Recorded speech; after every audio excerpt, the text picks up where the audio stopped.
बॉलीवुड अभिनेता सुशांत सिंह राजपूत ने आत्महत्या की थी या फिर उनकी हत्या की गई।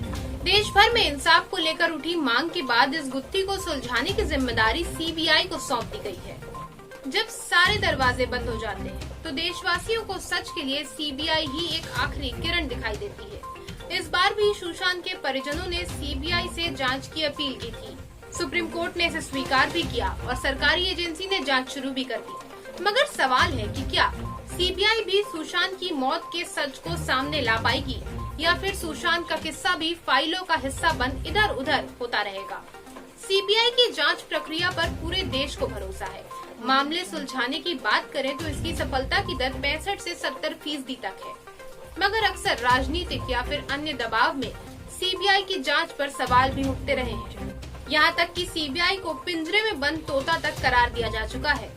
ऐसे में आशंका के बादल गहराते हैं। ऐसे कई मामले हैं जिनमें सीबीआई बरसों की जांच के बाद भी खाली हाथ ही रही। इस लिस्ट में पहला नाम है बोफोर्स घोटाला। 60 करोड़ का घोटाला, जांच पर 250 करोड़ रुपए खर्च हुए।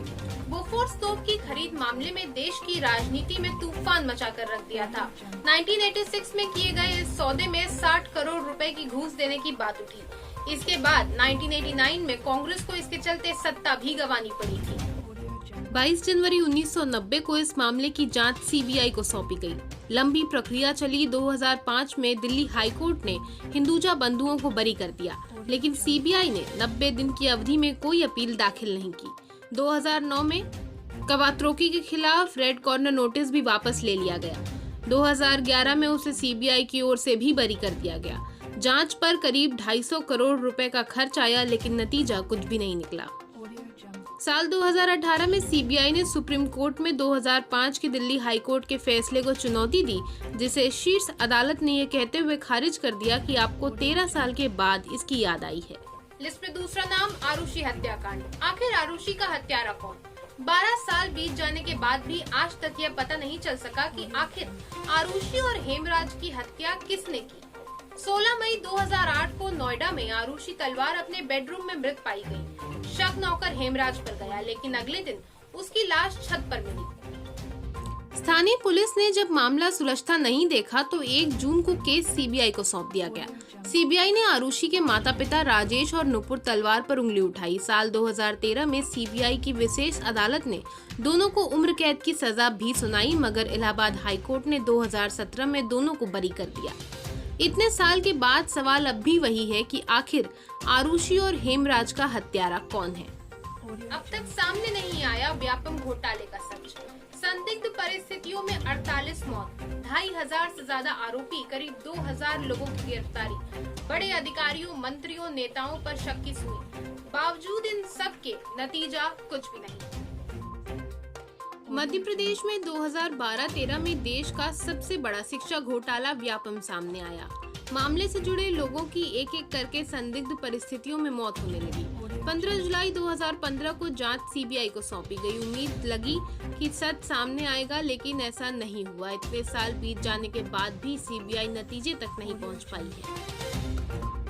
एयरसेल मैक्सिस 2G केस, जिसको हम 2G स्पेक्ट्रम घोटाला भी कहते हैं। अगस्त 2014 में सीबीआई ने पूर्व दूरसंचार मंत्री दयानिधि मारन, उनके भाई कलानिधि मारन समेत कई के खिलाफ केस दर्ज किया। आरोप थे कि इन्होंने एयरसेल को मजबूर किया कि वह अपनी कंपनी मैक्सिस को बेच दे।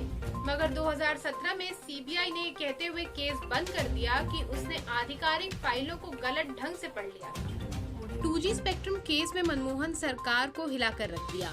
स्पेक्ट्रम आवंटन में गड़बड़ी पर कांग्रेस को संसद में जवाब देना मुश्किल हो गया था। बहुत से मंत्रियों को कई साल तक जेल में रहना पड़ा। सीबीआई ने 4 अलग-अलग मामलों में चार्जशीट दायर की, जिसमें लाखों पन्नों के दस्तावेज लगाए। मगर 10 साल की जांच के बाद सभी आरोपी बरी हो गए। सीबीआई इस मामले में किसी एक को भी सजा दिलाने में सफल नहीं हो सकी। लिस्ट में आखिरी नाम कोयला घोटाला। साल 2012 में सीएजी की रिपोर्ट में कहा गया कि देश में कोयला आवंटन में भ्रष्टाचार हुआ है, जिससे देश को आर्थिक नुकसान हुआ है। तत्कालीन प्रधानमंत्री मनमोहन सिंह को भी इस मामले में सफाई देनी पड़ी थी। यह मामला भी सीबीआई को सौंपा गया, मगर जांच के दौरान एक बार नहीं बल्कि कई बार सीबीआई को सुप्रीम कोर्ट की ओर से फटकार सुनने को मिली। मई 2017 में तो शीर्ष अदालत ने यहां तक कहा कि आप उम्मीदों पर खरे नहीं उतर रहे हैं। मामले की जांच अभी तक चल रही है।